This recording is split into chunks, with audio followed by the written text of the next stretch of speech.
الحمد لله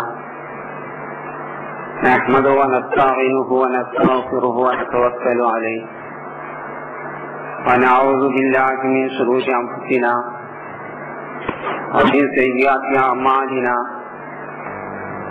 من يهده الله فلا مضل له ومن يضلل فلا هادي له وأشهد أن لا إله إلا الله وحده لا شريك له وأشهد أن محمدا عبده ورسوله أرسله بالهدى ودين الحق ليظهره على الدين كله ولو كره المشركون. اللهم صل على محمد وعلى آل محمد كما صليت على إبراهيم وعلى آل إبراهيم إنك حميد مجيد. اللهم بارك على محمد وعلى آل محمد كما باركت على إبراهيم وعلى آل إبراهيم إنك حميد مجيد. يا أيها الذين آمنوا اتقوا الله حق تقاته ولا تموتن إلا وأنتم مسلمون. أما بعد فإن خير الحديث كتاب الله وخير الهدي هدي محمد صلى الله عليه وسلم وشر الأمور محدثاتها وكل بدعة ضلالة. أعوذ بالله من الشيطان الرجيم. بسم الله الرحمن الرحيم. قل اللهم مالك الملك تؤتي الملك من تشاء وتنزع الملك ممن تشاء وتعز من تشاء وتذل من تشاء بيدك الخير إنك على كل شيء قدير. പരിശുദ്ധ ഇസ്ലാമിന്റെ പരിപാവനമായ വളവും തിരിവുമില്ലാത്ത മനുഷ്യ പ്രകൃതിക്ക് യോജിച്ചതായ നിയമങ്ങളും ശാസനകളും ഇസ്ലാമിന്റെ താല്പര്യങ്ങളും ഇസ്ലാമിലെ ആരാധന അനുഷ്ഠാന കർമ്മങ്ങളും ആദ്യമായി പടച്ചവന്റെ കിതാബായ വിശുദ്ധ ഖുർആനിൽ നിന്നും ശേഷം ഖുർആൻ നമുക്ക് വിശദീകരിച്ച് പഠിപ്പിച്ചു തന്ന റസൂലുള്ളാഹിയുടെ സ്ഥിരപ്പെട്ട സഹിയായ തിരുചര്യയിൽ നിന്നും ശരിക്കും മനസ്സിലാക്കി കഴിവിന്റെ പരമാവധി ഉപയോഗിച്ച് ജീവിതത്തിൽ അവ അനുഷ്ഠിച്ച് മരണം എവിടെ വെച്ച് ഏത് സമയത്ത് നമ്മെ പിടികൂടിയാലും പടച്ചവന്റെ ശരിയായ ദാസന്മാരായി അടിമകളായി യഥാർത്ഥ മുത്തഖീങ്ങളായി ഭയഭക്തന്മാരായി മാതൃകാ മുസ്ലിങ്ങളും മുഅ്മിനീങ്ങളുമായി ജീവിച്ച് മരിക്കാൻ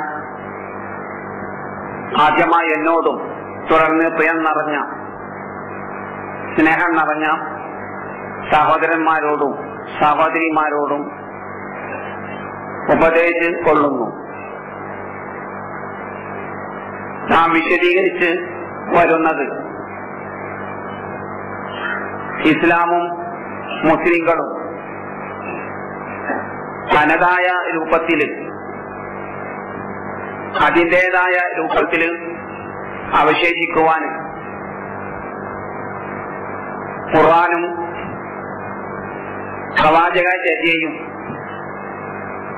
നമുക്ക് കാണിച്ചു തന്ന ഓരോ രംഗത്തെ ആചാരങ്ങളും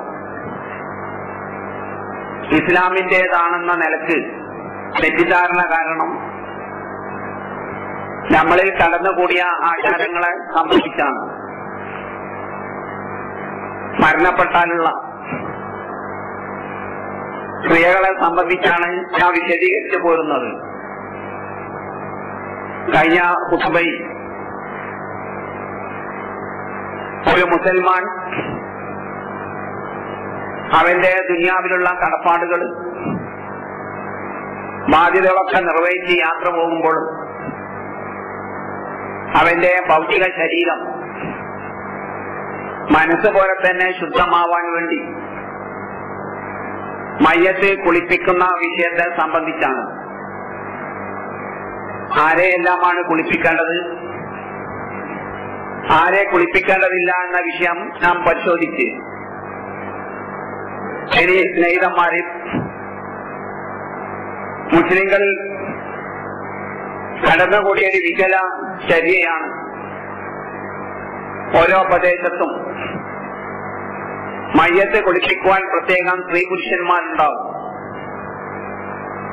അങ്ങനെ അവരുടെ ഒരു ദൗത്യമായി, അവരുടെ ഒരു കർമ്മമായി അവര് ആ കർമ്മം നിർവഹിക്കുക എന്നത് യഥാർത്ഥത്തിൽ പൊതുവായ തത്വം ആണ് മരണപ്പെട്ടാൽ ആണ് കുളിപ്പിക്കുക, സ്ത്രീ മരണപ്പെട്ട സ്ത്രീ കുളിപ്പിക്കുക എന്നതാണ്. പക്ഷെ എങ്കിലും കർമ്മശാസ്ത്ര പണ്ഡിതന്മാരെല്ലാം തന്നെ വ്യക്തമാക്കിയിട്ടുണ്ട്, ആണിനെ ആണ് കുളിപ്പിക്കുമ്പോൾ അത് അന്യ പുരുഷനാവാൻ പാടില്ല, അത് ബന്ധുക്കളായിരിക്കണമെന്ന്. അതുപോലെ തന്നെ പെണ്ണിനെ പെണ്ണ് കുളിപ്പിക്കുകയാണെങ്കിലും അത് അന്യ സ്ത്രീകളല്ല കുളിപ്പിക്കേണ്ടത്, അത് ബന്ധുക്കളാണ് കുളിപ്പിക്കേണ്ടതെന്ന്. അതായത് ആണിനെ ആണ് കുളിപ്പിക്കുമ്പോൾ കുളിപ്പിക്കേണ്ടത് പിതാവോ അല്ലെ പിതാമഹനോ അല്ലെ സഹോദരന്മാരോ ആൺകുട്ടികളോ അല്ലെങ്കിൽ ചില സഹോദരന്മാരോ ഇങ്ങനെ ആണുങ്ങളായിരിക്കണം, അത് അങ്ങനത്തെ ബന്ധുക്കളായിരിക്കണം കുളിപ്പിക്കേണ്ടത്. അതുപോലെ തന്നെ സ്ത്രീ കുളിപ്പിക്കുമ്പോൾ അത് ആ പെൺകുട്ടിന്റെ ഉമ്മയോ അല്ലെങ്കിൽ സഹോദരിമാരോ അല്ലെ മാതൃ സഹോദരിമാരൊക്കെയാണ് കുളിപ്പിക്കേണ്ടത്.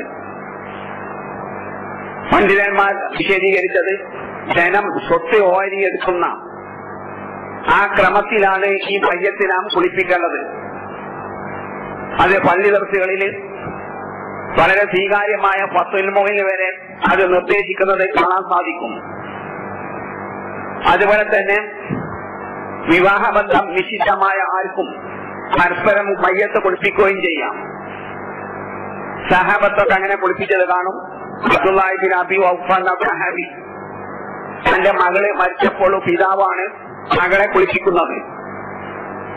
അതുപോലെ തന്നെ അസ്മാ റളിയല്ലാഹു അൻഹ അവരുടെ മകന് അബ്ദുല്ലാഹി ബിൻ സുബൈർ അദ്ദേഹം മരിച്ചപ്പോൾ ഉമ്മയാണ് തന്റെ മകനെ കുളിപ്പിക്കുന്നത്. ഇങ്ങനെ ധാരാളം ചര്യകൾ കാണാം. വിവാഹബന്ധം നിശ്ചിതമായവർക്ക് പരസ്പരം മയ്യത്ത് കുളിപ്പിക്കാമെന്ന് അത് ഇമാം നബവി റഹിമഹുല്ലാഹ് അദ്ദേഹത്തിന്റെ പ്രഗൽഭ കിതാബായ ശറഹ് മുഹദ്ദബിൽ പറഞ്ഞു, ഉസുലു റജുലി ഉമ്മഹു വബിൻതഹു വഗൈറഹുമാ മിനൽ മഹാരിം.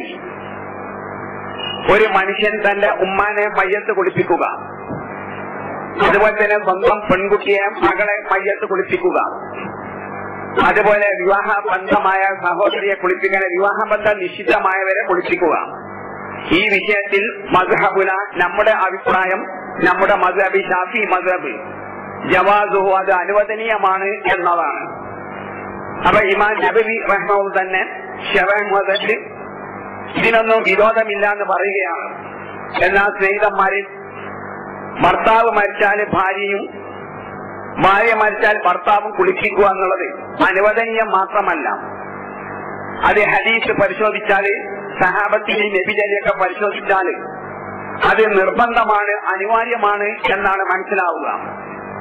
പ്രഗൽഭ ഖുർആൻ വ്യാഖ്യാതാവും സഹാബിയുമായ ഇബ്നു അബ്ബാസ് പറഞ്ഞ് അർറജുലു അഹഖു ബിഹുസ്നി ഇംറാത്തിഹി, ഒരു പുരുഷൻ തന്റെ ഭാര്യ മരണപ്പെട്ടാൽ അവളെ കുളിപ്പിക്കുക എന്നുള്ളത് അവന്റെ അവകാശമാണ്, ഹക്കാണ് എന്ന് വരെ പറയുകയാണ്. ഇനി ഈ വിഷയത്തിൽ ധാരാളം ഹദീസ് നമുക്ക് കാണാം. നബ്സാസം പറഞ്ഞത് ആയിഷാബി പറയാണ്, റഹിമല്ലാഹു ഇംറാൻ വസലത്തുഹു ഇംറാത്തുഹു, ഒരു പുരുഷന്മാരെ നമുക്ക് ലഭിക്കുന്ന ഏറ്റവും വലിയ സൗഭാഗ്യം, ഞാൻ മരണപ്പെട്ടപ്പോൾ നമ്മുടെ ഭാര്യ തന്നെ കുളിപ്പിക്കുക. അതാണ് ഒരു പുരുഷന് കിട്ടുന്ന ഏറ്റവും വലിയ സൗഭാഗ്യം എന്ന് പറയാണ്. കാരണം നമ്മുടെ നഗ്നതയൊക്കെ കാണാൻ ഏറ്റവും നല്ലത് നമ്മുടെ ഭാര്യയാണല്ലോ. ഇസ്ലാമിൽ ചില നിയമങ്ങളുണ്ട്. ചില മാനത്തെ രോമങ്ങളൊക്കെ ഒരു 40 ദിവസത്തിനുള്ളിൽ നീക്കിക്കളയണമെന്നത്. പക്ഷെ തിരക്ക് പിടിച്ച ജീവിതത്തിൽ അതൊക്കെ നീക്കിക്കളയാനൊന്നും നമുക്ക് സാധിക്കണമെന്നില്ല. അപ്പൊ അതൊക്കെ ആരാന്റെ ദൃഷ്ടിയിൽ പെടുന്നേക്കാളും നല്ലത് നമ്മുടെ നഗ്നത കാണാനും രഹസ്യമൊക്കെ അറിയാനൊക്കെ ഏറ്റവും അവകാശപ്പെട്ട നമ്മുടെ ഭാര്യയാണ്. അപ്പൊ ആ നിലക്ക് റസൂൽ പറയാണ്, ഒരു പുരുഷന് ലഭിക്കുന്ന ഏറ്റവും വലിയ സൗഭാഗ്യം, അവൻ മരണപ്പെട്ടാൽ അവന്റെ ഭാര്യ തന്നെ അവനെ മയ്യത്ത് കുടിപ്പിക്കലാണ്. ഇത് പ്രവാചകൻ പറയുന്നത് അബൂബക്കർ കേട്ട്. അതുകൊണ്ട് വാവുത്ത അബൂബക്കർ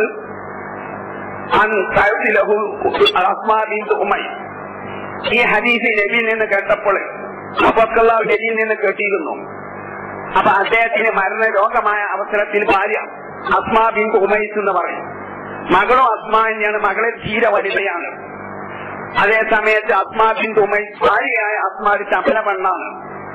അപ്പൊ താൻ മരിച്ചു കഴിഞ്ഞാൽ തന്നെ ഭാര്യ മയ്യത്ത് കുളിപ്പിക്കുകയില്ലെന്നൊരു ഭയം. അതിനാൽ വസിയത്ത് വാങ്ങാണ്. മരണവേളയിൽ വസിയത്ത് വാങ്ങി, എന്റെ നഗ്നതകളൊക്കെ കാണാനൊക്കെ നല്ല നീയാണ്, അതുകൊണ്ട് നീ എന്നെ മയ്യത്ത് കുളിപ്പിച്ചാൽ മതി എന്ന് പറഞ്ഞു. അങ്ങനെ മയ്യത്ത് കുളിപ്പിക്കുകയാണ്. അബൂബക്കർ മരിച്ചപ്പോൾ ഭാര്യയാണ് മയ്യത്ത് കുളിപ്പിക്കുന്നത്. അതുപോലെ തന്നെ ഫാത്തിമ റളിയല്ലാഹു അൻഹ അവര് ഭർത്താവ് അലിയോട് പറഞ്ഞ്, എന്റെ നഗ്നത കാണാനൊക്കെ ഭർത്താവായ നിങ്ങളാണ് ഏറ്റവും നല്ലത്, അതുകൊണ്ട് ഞാൻ മരിച്ചാൽ എന്നെ അന്യ സ്ത്രീകളൊന്നും കുളിപ്പിക്കേണ്ടതില്ല, ഭർത്താവായ നിങ്ങളെ കുളിപ്പിച്ചാൽ മതി എന്ന് പറഞ്ഞു. അങ്ങനെ ഫാത്തിമ റളിയല്ലാഹു അൻഹ മരിച്ചപ്പോൾ ആ മഹദിയെ മയ്യത്ത് കുളിപ്പിക്കുന്ന